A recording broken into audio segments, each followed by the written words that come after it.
Hi, welcome to SQL and Introduction to Basics, where we'll be covering a few basics about this topic and hope a few beginners will learn how to write their first set of queries. Just to give you a brief overview, in part 1 we'll be talking about SQL, database, data and how all these relate to each other. Part 2 we'll be looking at the SQL environment and maybe downloading certain software that we'll need. Part 3 will be looking at writing the SQL queries and executing them. So what's SQL? It's nothing but structured query language. Similar to Java and C++, which are called programming languages, SQL is a query language which will help us query against, let's say, databases and tables. What do we do with SQL? We write what are called SQL queries and make them work against databases to store data or also to retrieve data. In this tutorial, our concentration will be on retrieving data. So what's data? It's nothing but a collection of facts or particulars. Here we have a few details about our friends, let's say. All this constitutes data. Data can also be on Google pages, Twitter comments, Facebook, you name it. Data exists everywhere. Where is this data stored? Sometimes it could be in Excel files, for example, or even text files. Excel files, a lot of people love using those for storing financial data, for example. Could also have data in database and tables. Here we have a table called famous actors, which is stored in this database. Another table called famous movies of the same actors is also stored in the same database. So database can have one or more or several, let's say, related tables. For a query to work, structured data is a must. Here we have certain contacts listed where data are stored in columns or fields. We have 4 columns here: last name, first name, email and cell phone, and each of these has a data type behind it. For us, the data type in this contact is all character. Data could also be date time or integer or several other types, which we'll be looking at a little bit later. Now, we also have rows or records. These columns and rows is what constitutes a structured data, and what's actually stored is called value. SQL environment. Let's look at what we actually need for a SQL query to work. Where do we run a SQL query? We can look at so many environments where SQL queries can be written and executed. Java, SAS, .NET, Excel, just to name a few. We also have something called the relational database management systems, where we have databases, tables, and also query tools that will help us run SQL queries. In this tutorial, we'll be using mostly MS SQL Server. What components do we need to run a query? If you have data in an Excel file, you don't need a whole lot actually. You will probably be using sort and filter and several other features available to filter out the data and generate the results that you need. If you have a database query, you will need a database, at least one table, and a user ID and password to actually access the table in the database. Like we have similar to our email accounts that are protected using a user ID and password. Databases also have user IDs and passwords. Additionally, we'll need what are called query tools, where we write the SQL statements and execute them.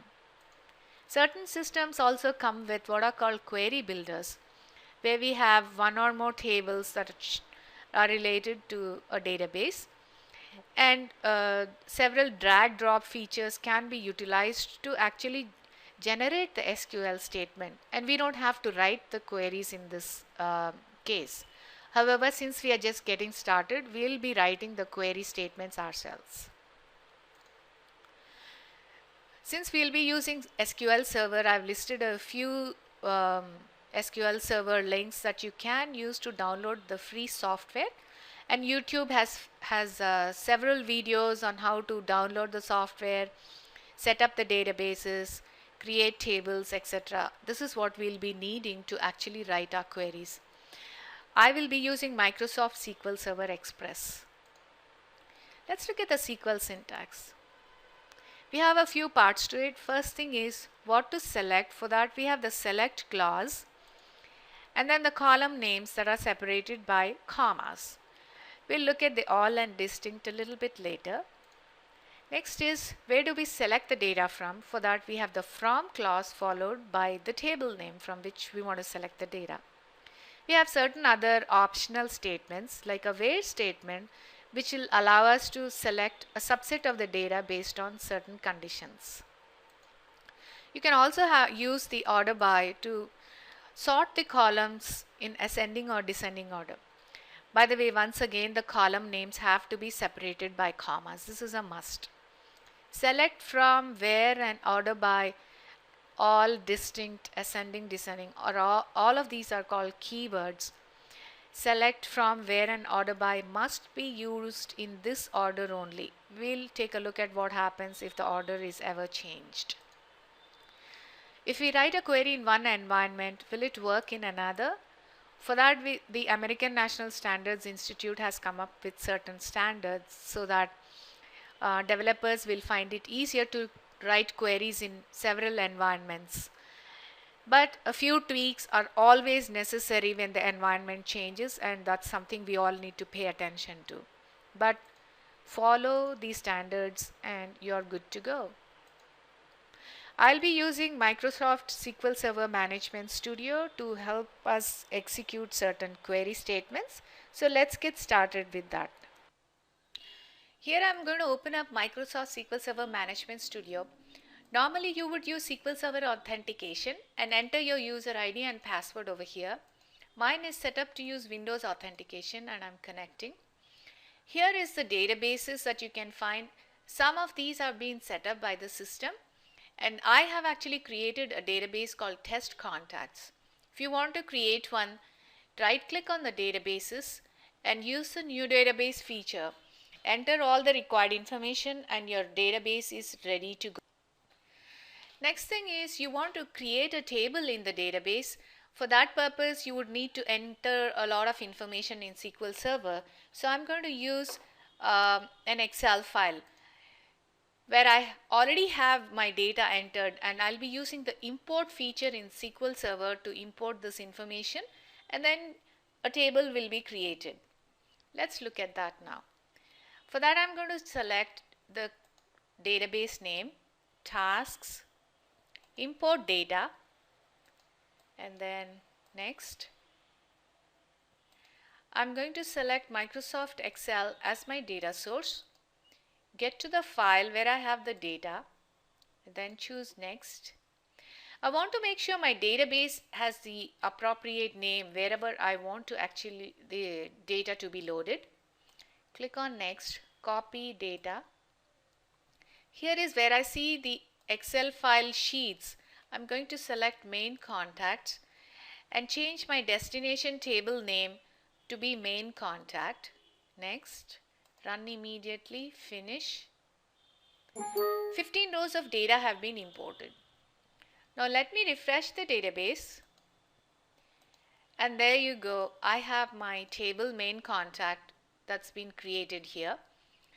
Now if you look at the columns, the import feature has automatically set the data types. So each column must have a data type. And here you notice last name, first name, etc. are all n-varchar, which means they are characters.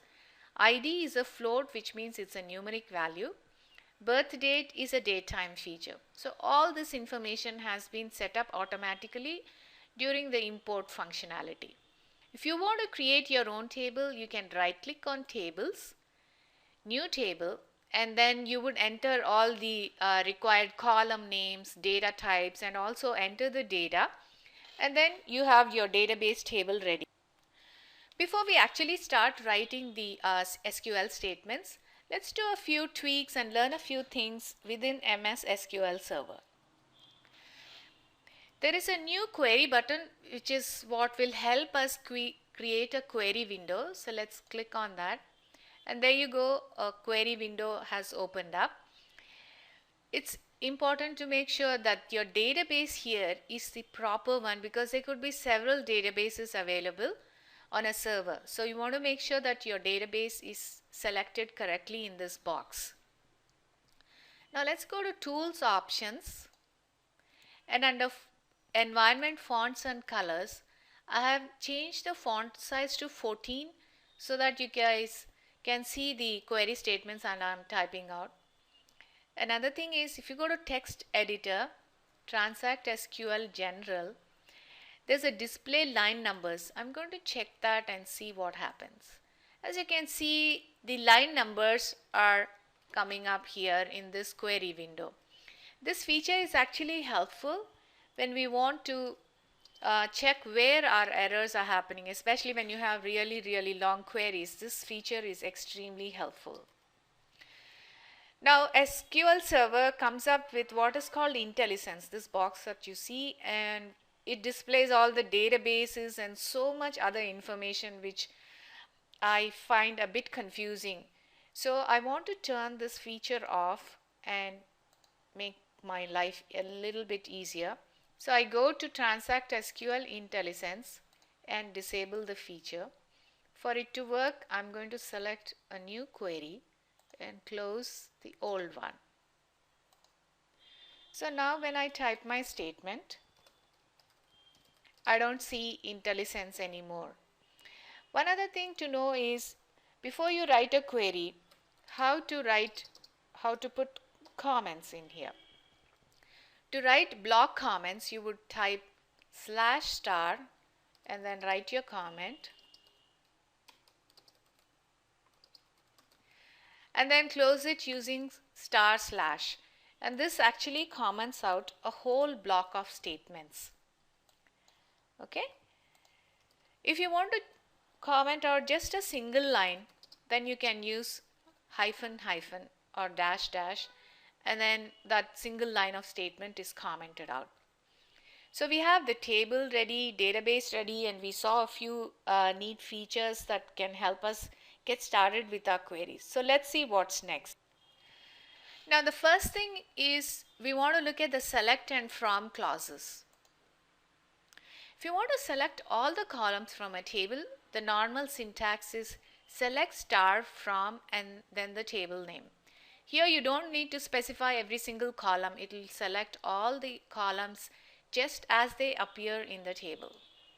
Now if I want to select specified columns, then I can say select column 1 name, comma, column 2 name, and then the table name. So you can specify each column and separate them by commas.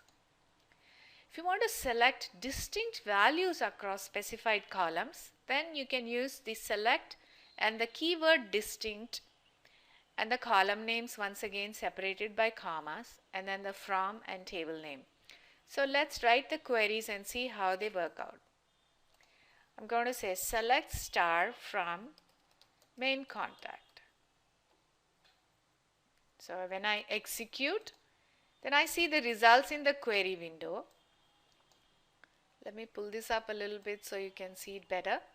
One thing to note is, the number of rows of data selected is always displayed at the bottom here. So it's kind of easy for us to figure out how many rows of data have been extracted. Now one thing is, if I want to select an individual column, I would use first name, comma. Let's say you don't want to type out the column names. You can drag and drop the column names from this table actually. And then I can execute, and it just gives me the specified columns that I want to. Now you can use as many spaces between the column names, nothing matters, and the names themselves, the names of columns can be in mixed case. As you can see, the first name column in the table, F is in uppercase and N is in uppercase, whereas here I have typed everything in lowercase, but it still selects the data. That's because Microsoft SQL Server is actually not case sensitive as far as column names are concerned. The values in the columns are a different matter altogether, and we'll see that when we come to the where clause actually. So you can have as many spaces, anything, but this comma between the columns is a must. So we saw how to select all the columns where we used select star, specified columns using the column names separated by commas. Now what happens if I say select distinct last name? As you can see, we have about 15 rows of data here. If I use distinct, let's see how many rows of data it selects. Since there are two people with the same last name called Rao, it has selected only 14 rows of data. So the distinct is filtering out and making sure that the last name is distinct. Now if I add the first name column, let's see what happens. Now the distinct has to be applied across the columns last name and first name. So when I execute this, now it's going to select all the 15 rows of data. So select from which are the most important conditions that are always a must are what we saw right now. Let's get to the next condition. We have looked at the select and from, so let's look at the where clause now. As I mentioned, where selects a subset of the data, so it's not necessary all the time. But if you want to specifically select certain rows from the table, then you can use the where condition. So here is the where after the from clause. You can say the column name, use an operator and the value that you want to select. You can also use several column operator value combinations, and those are separated by an and or, which we'll be looking at shortly, so don't worry about it. This is just a general syntax. Now let's look at the operators. Some of the operators that everybody commonly uses are equal, not equal, greater than, less than, greater than or equal to, less than or equal to. In this tutorial, we'll be covering these operators mostly. Between, like and in are actually going to be talked about in another class. So let's look at some examples now. I have select ID, first name, last name, birth date, gender from main contact. So let me include the where condition. I can say where ID equals 1. If your ID column is of type integer, float or any kind of number, then you don't need to put the value in quotes. Here is the operator, here is the column, and here is the value. The value doesn't need to be in quotes if it's an integer. So now let's see, execute, and it selects just that one particular row where ID number is 1, which is for William Schroeder. If I want to use first name equals John. Now here you notice, because first name is an varchar or n varchar, which means it's a character, I have to use quotes after the equal. Actually the value has to be included in quotes. Now let's execute this, and if you notice, it selected the row where first name is John. As I mentioned, Microsoft SQL Server is not case sensitive. The first name John has J in uppercase. Now if I specify the value in my where condition all in lowercase, can still execute the query and get the data. But please be aware that this doesn't work in every environment. I think Oracle probably won't work, or there are some other environments where case sensitivity is applied and you have to specify it, the value, just as it appears in the table, only then the query works. But for Microsoft SQL, we are good to go. We don't have such issues. So we looked at the equal operator. Now if I have birth date, what do I do with that? That too is included in quotes. You can also say 10/10/2000, and then it brings up the data. Actually we have two people here, so it selected the data.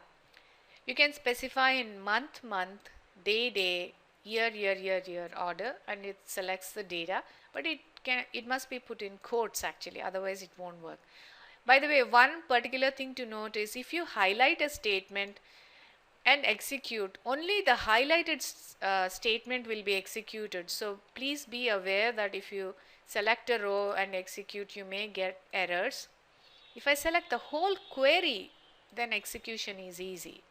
Or if you have just one query, you can execute it and it works without any problems. Now let's look at the not equal to and say 10, 10, 2000.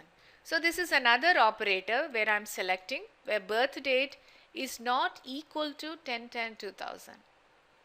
Remember we had 15 rows of data. Now two people had 10, 10, 2000 and they are eliminated. So 13 rows of data have been selected here. Okay, this is how the not equal to works. Just to show you something, the operators that we will be using are equal, not equal, greater than, less than, greater than or equal to, less than or equal to. So let's do, so we have already looked at equal and not equal. Let's look at greater than and probably select 1985 323.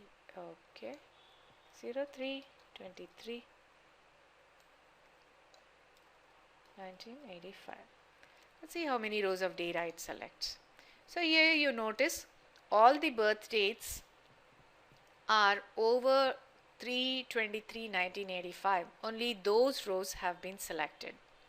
Now if I say greater than or equal to, then it will include that additional row where Mary Mitchell has birth date as March 23rd 1985. Now if I say less than 323 1985, so 8 rows of data have been selected, and as you notice all these birth dates are before March 23rd 1985. So this is how you would use all the operators.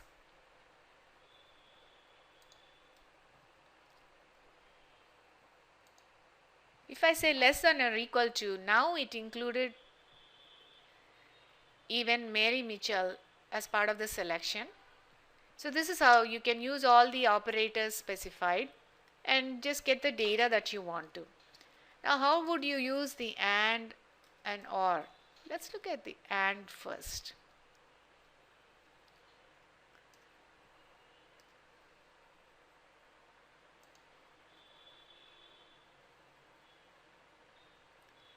Okay,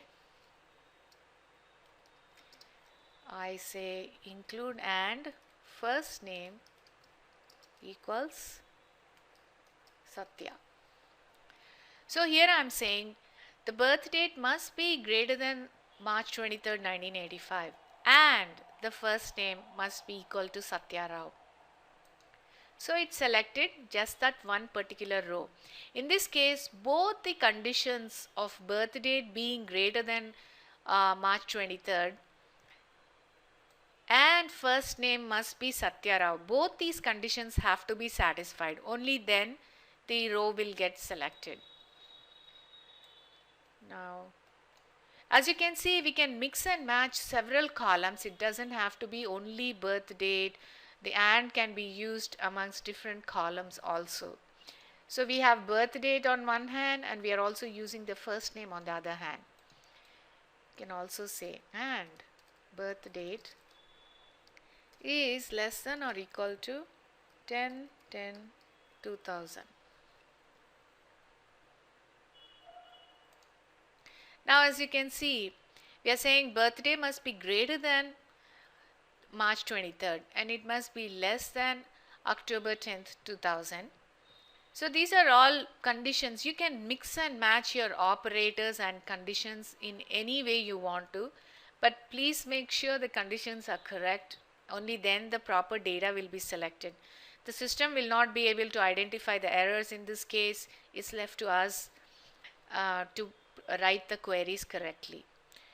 So if you can mix and match operators as I said, and make sure that your data is getting selected correctly.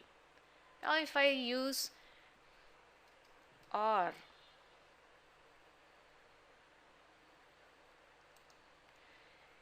all the 15 rows of data have been selected here because I said birth date can be greater than or equal to March 23rd, 1985, or birth date can be less than October 10th, 2000, which means everybody pretty much has been, all the rows of data have been selected.